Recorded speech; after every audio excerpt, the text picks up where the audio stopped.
안녕하세요. 30년 동안 사람들의 이야기를 들어온 아들러 심리상담 전문가 오정선입니다. 반갑습니다. 오늘은 제가 여러분들이 직장생활 내에서 대인관계 힘든 거 사연들을 좀 받아봤는데 그 내용들에 대해서 조금 이야기를 나눌까 해요. 회사에서 하루 종일 일하는 것도 힘든데 위에 상사나 동료들이 나를 상처 주고 조금 힘들게 했던 것들, 그래서 속은 상한데 또 직접 이야기 못하고 앓고 있다가 또 집에 오니까 또 생각나고 이런 분들 이야기들을 조금 정리해서 여러분들에게 좋은 답들을 좀 찾아드릴까 싶습니다. 첫 번째 사연은요, 저희 팀장님이 지난주에 제 보고서를 팀 단톡방 전체에 올려가지고 이게 뭐야? 누가 이렇게 만들었어? 라고 올려놨더라고요. 그때 이제 물론 제 이름은 안 불렀지만은 제가 한 건지 저희 팀원들이 다 알고 있기 때문에 너무 무안하고 조금 속이 상했어요. 그런데 나중에 제가 직접 찾아가서 제가 만든 건데 피드백 해주시면 수정하겠습니다 라고 했더니 팀장님 완전 이렇게 말하는 거예요. 설마 단톡일 아직도 마음에 담아둔 거야? 하고 그냥 유야무야 지나갔어요. 이제 그게 3일 전 이야기인데 그냥 아무 일 아니라는 듯이 평상시처럼 대하시더라고요. 저를 난처하게 하고 당혹스럽게 했다라는 사실 자체를 모르시는 것 같아요. 다음에는 그렇게 무한하게 말씀하시지 말라고 말해야 되는 건지 아니면 그냥 안 그런 척, 괜찮은 척하고 무던하게 넘겨야 하는 건지 잘 모르겠어요. 이런 사연을 보내오셨거든요. 정말로 난처하고 속상하고 더군다나 지금 어떻게 해야 될지 혼란스러우실 것 같습니다. 이게 보통 직장 내에서 한 번씩 다들 경험해 보셨을 만한 이야기예요. 공개망신이라고 하죠. 이런 사연들은 일단 첫 번째로 제가 이제 아까 아들러 심리상담 전문가 입장에서 봤을 때는 과제를 좀 분리를 해야 됩니다. 무슨 말이냐면 그분이 A를 지키지 않고 무례하게 행동한 것은 그분의 수준인 거예요. 팀원들이 그게 물론 내가 낸 보고서인지는 알고는 있지만 내 보고서의 퀄리티에 대해 주목하고 관심을 갖기보다는 우리 그 부장님의 무례한 행동에 더 많은 주목을 하고 있을 가능성이 높아요. 그렇기 때문에 그분의 인격이나 그분의 소통하는 방식이 문제인 거잖아요. 근데 그것 때문에 그분이 던진 그 무례한 화살을 내 가슴에다 내가 꽂고 있으실 필요 전혀 없습니다. 결국은 미성숙한 어떤 리더의 모습을 보여준 것 뿐이에요. 그래서 이걸 좀 분리를 좀 시킬 필요가 있겠습니다. 그 다음에 두 번째로는 수평적인 관계가 건강한 관계거든요. 이게 이제 물론 직장 상사이긴 하지만은 그래도 인간적으로 수평적인 관계들을 맺어가야 되는데 단톡일 아직도 마음에 담아둔 거야 이런 식으로 표현을 했잖아요.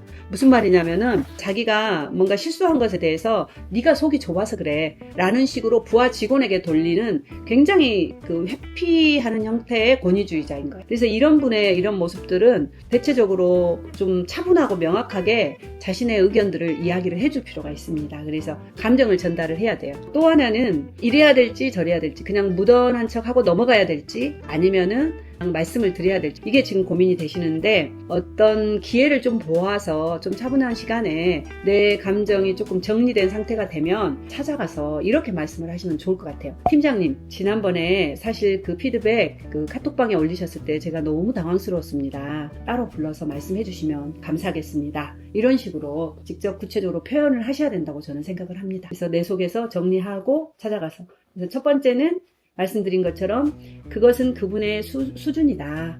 그분의 타인을 존중하지 않고 미성숙하게 사람들을 관리하시는 방식이다. 이걸 이제 분리시키시고요. 그 다음에 속 좁은 부하 직원이라고 탓하시는 그분의 문제라는 것들도 정확히 인지하고 계시면 그 때문에 많이 상처되거나 아프지 않으실 거라고 생각합니다. 그리고 세 번째 아까 말한 것처럼 구체적으로 만나서 자신의 의견을 표현해 주실 필요가 있겠습니다. 좀 도움이 되셨으면 좋겠는데요. 네. 두 번째 사연은 신입으로 들어온 후배가 처음엔 저를 엄청 잘 따랐거든요. 근데 모르는 게 있으면 저한테 물어보고 밥도 같이 먹고 그런데 6개월 정도 지나니까 태도가 달라졌어요. 제가 말을 할 때 휴대폰 보면서 네 단답형으로 대답하거나 회의 중에 제가 말하고 있으면 중간에 말을 끊고 자꾸 딴지를 걸어요. 어제는 팀장님 앞에서 제 기획을 자기가 다 했다는 식으로 가로채더라고요. 저는 그 자리에서 사실 아무 말도 못했습니다. 제가 먼저 잘 해줘서 이렇게 된 걸까요? 앞으로 그냥 쿨하게 거리를 두면 될까요? 후배의 무례한 행동을 허락하지 않으셨으면 좋겠습니다. 그러니까 후배가 변한 것이 아니라 그 사람의 본색이 드러난 거예요. 그동안에는 본인이 아쉽잖아요. 내 도움이 필요하고 여기에 적응도 해야 되고 그러니까. 그래서 나에게 잘 해주고 잘 따르다가 이제 어느 정도 좀 여기에 적응도 됐고 어느 정도 사람들과 관계에서 좀 자리를 잡았다고 생각을 하니까 그때부터서 선배인 나를 좀 함부로 대하거나 무시하는 행동을 했는데 무례한 사람에게 자신의 공간을 내주지 마세요. 그걸 먼저 말씀을 드리고 싶습니다. 그래서 첫째는 이 후배가 열등감은 사람을 성장시키는 동력이거든요. 사실은 내가 뭐 누구보다 약간 부족하고 못하기 때문에 더 노력을 해서 좀 우월해지고 더 잘해봐야겠다 이런 게 있는데 이 후배 친구는 지금 그런 상황이 아니고 이 선배님을 이겨야 내가 좀 더 유능해 보이지 않을까? 라는 잘못된 방식으로 자신의 열등감을 풀려고 했던 거죠. 그러다가 가로채려고 하는 건 뭐예요? 선배님의 그 성과조차도 내가 한 것처럼 드러내려고 하고 이런 것들은 더 처절한 열등감의 발현이라고 볼 수가 있겠습니다. 그래서 여러분들이 보시기에 잘못된 방식의 자신의 열등감을 추구하고 있는 후배, 그리고 이 사람이 무례하게 행동하는 것에 대해서 나는 반응하지 않을 권리가 있어요. 회의 중에 내 말을 자꾸 끊어요. 그러면 잠시만, 내 이야기가 아직 안 끝났어. 다 듣고 나서 너의 의견을 말해주면 좋겠네 하고 말을 하시되 짜증나는 감정이나 이런 걸 섞지 않고 단호하게 표현을 좀 해주셨으면 좋겠습니다.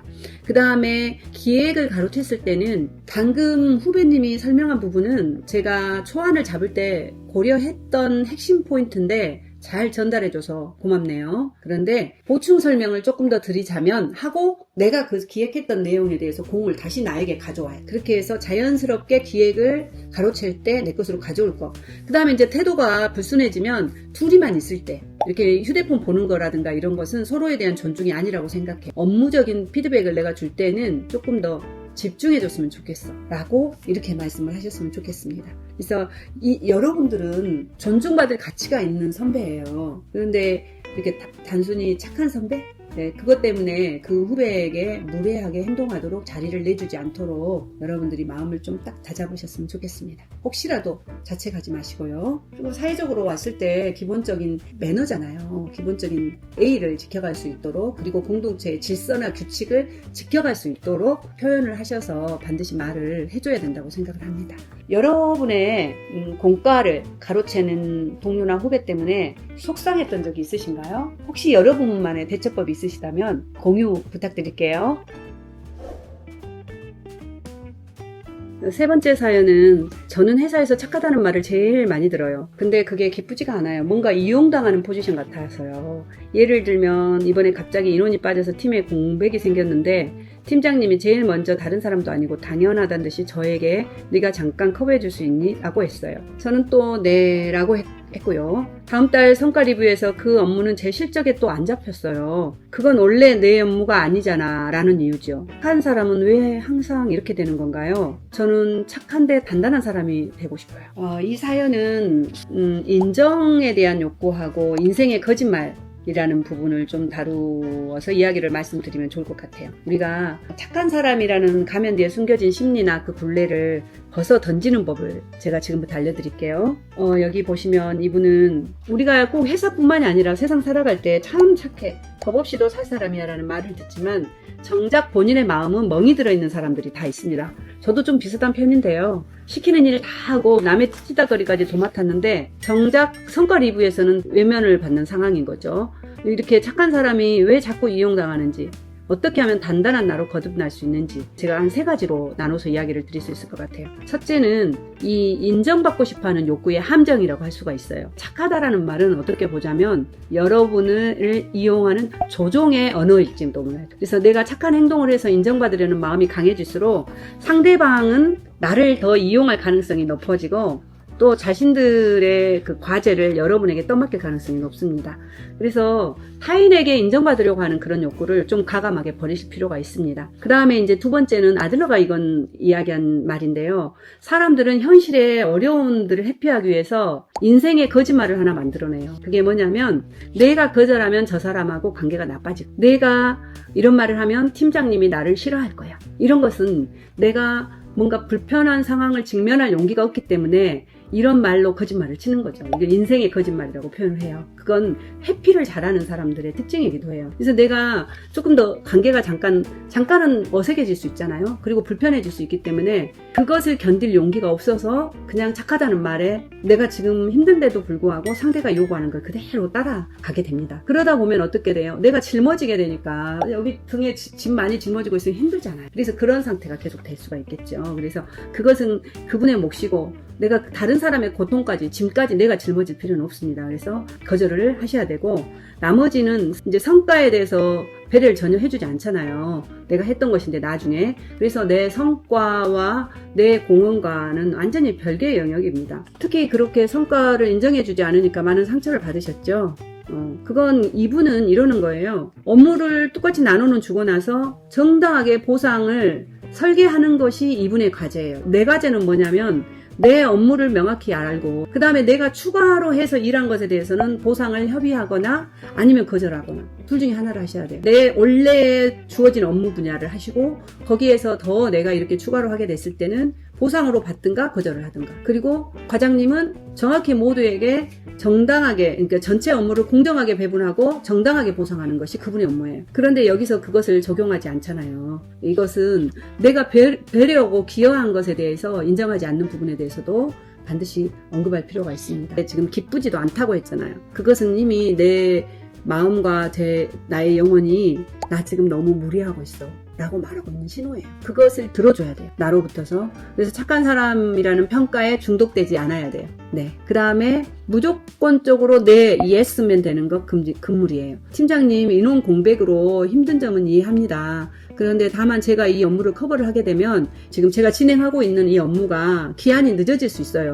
우선순위를 어떻게 조정하면 좋을까요? 그리고 이것에 대한 제 기여분, 노력에 대해서 성과지표가 어떻게 반영될지 미리 좀 여쭤보고 싶어요. 라고 이렇게 표현하셔야 됩니다. 그 다음에 이제 아까 말씀드린 것처럼 거절하면 관계가 나빠질까 봐서 거절을 못한 부분은 과제 분리를 하셔야 돼요. 그것 때문에 화가 나거나 속이 상하다면 그 사람 거예요. 그 사람의 것은 그 사람의 것으로, 내 것은 내 것으로. 그래서 내가 나를 존중해야 남도 나를 존중합니다. 그리고 이게 거절을 못하고 있다 보면은 계속 어떤 구조가 돼요? 수평적인 착취 구조. 그래서 조건 없이 반복하지 않고 무조건 상황에 대한 이런 표현들을 하고 난 후에 조건적으로 되면 되겠다고 말을 해주십시오.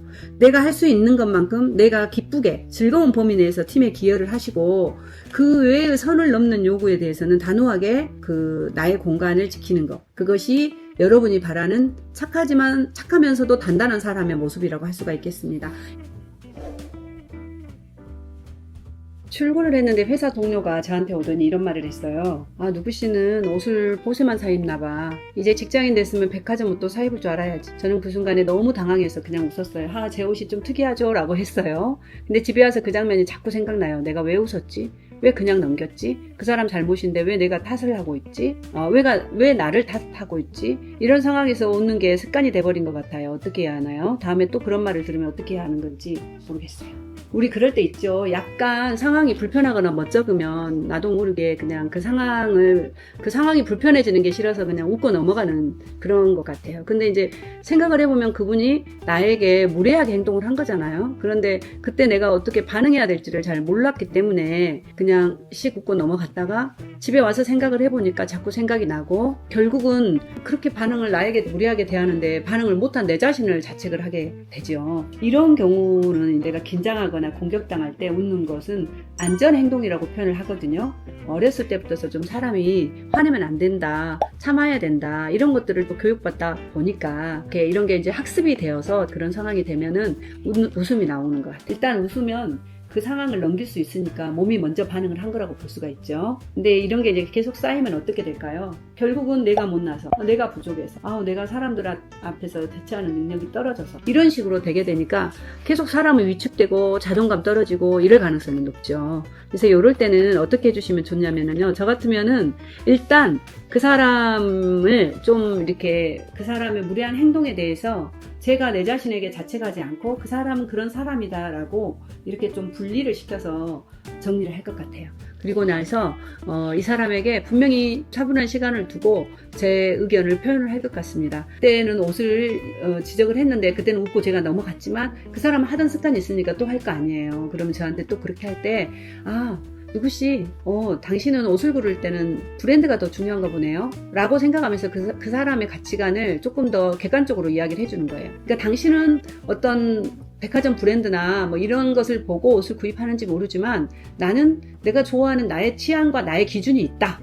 당신이 생각해 주는 건 고맙지만 라는 것을 반드시 표현해 줄 필요가 있습니다. 그리고 정말 좀 더 심하게 그렇게 할 때는 저를 좀 존중해 주지 않는 것 같네요. 또는 무례하게 들려요. 그래서 좀 더 조심해 주면 좋겠는데요. 그런 표현은 이렇게 말씀을 해 주시면 좋겠습니다. 그래서 웃음으로 넘기는 습관은 어떻게 보자면 좀 공동체를 생각하고 만약에 화를 낸다든가 이러면 분위기가 싸해지잖아요. 그래서 모두를 생각하는 마음이긴 한데 중요한 것은 또 나는 상처받잖아요. 그래서 남을 향하는 그 마음을 조금은 나를 향하는 마음으로 돌려서 나도 좀 존중해주는, 그러니까 우리가 건강하게 살아가는 사회는 나도 존중하고 너도 존중하는 건데 대체적으로 이렇게 조금 마음이 넓고 착하다는 소리도 공동체를 먼저 배려하고 이런 분들은 나는 존중하지 않고 타인만 존중하는 경우들이 많아요. 그런데 사람인지라 내 안에도 존중받고 싶은 욕구들이 올라오게 돼요. 그런데 그걸 못하면 결국은 어떻게 돼요? 내 자존감이 계속 밑으로 내려간 거예요. 그래서 여러분은 지금까지 아마 이분은 버텨오셨을 거예요. 네, 버티지 마시고 즐겁게 생활하실 수 있도록 자기도 존중하고 상대도 존중하는 표현들을 해주시기를 바라겠습니다. 지금 사연은 나한테만 기대는 사람들이 왜 이렇게 많은지 모르겠어요 라는 사연이네요. 보니까 직장에서 유독 저에게 개인 고민을 털어놓는 사람들이 많아요. 밥 먹다가 갑자기 남편, 자기 엄마 건강, 저도 건강하면서 들어주고 싶고 정말 진짜로 그래요. 근데 저도 처음에야 잘 들어주려고 노력했죠. 근데 갈수록 출근하면서 오늘은 또 누가 나한테 뭘 털어놓겠지라는 생각이 먼저 들어요. 근데 또 막상 그 사람이 다가오면 거절을 못하고, 이게 저한테 문제가 있는 건가요? 아니면 제가 그런 사람만 꼬이게 하는 뭔가가 또 있는 건가요? 우리 사연을 보내주신 사연자님께서는 그만큼 타인의 이야기를 잘 들어주는 분이신가 봐요. 그래서 그 심리 상담사와 같은 역할을 지금 하고 계시는데 이제 갈수록 지친다라는 이 부분에서 좀 어려움이 지금 생긴 것 같아요. 왜 그러냐면 사실은 말을 하는 것보다 남의 말을 듣는 게 훨씬 많은 에너지가 소모가 되거든요. 그래서 지금 심리적인 에너지가 파산 상태인 거예요. 왜냐하면 누군가의 이야기를 듣긴 듣는데 너무 많은 힘든 이야기를 계속 듣잖아요. 뭔가 불평, 불만, 원망, 탓, 힘든 이야기들을 가지고 와서 아마 이야기를 할 것 같아요. 물론 기쁜 소식도 간혹 있긴 하겠지만 근데 그런 이야기들을 계속 또 듣고 있다 보면 이야기를 듣는 사람도 지치기를 합니다.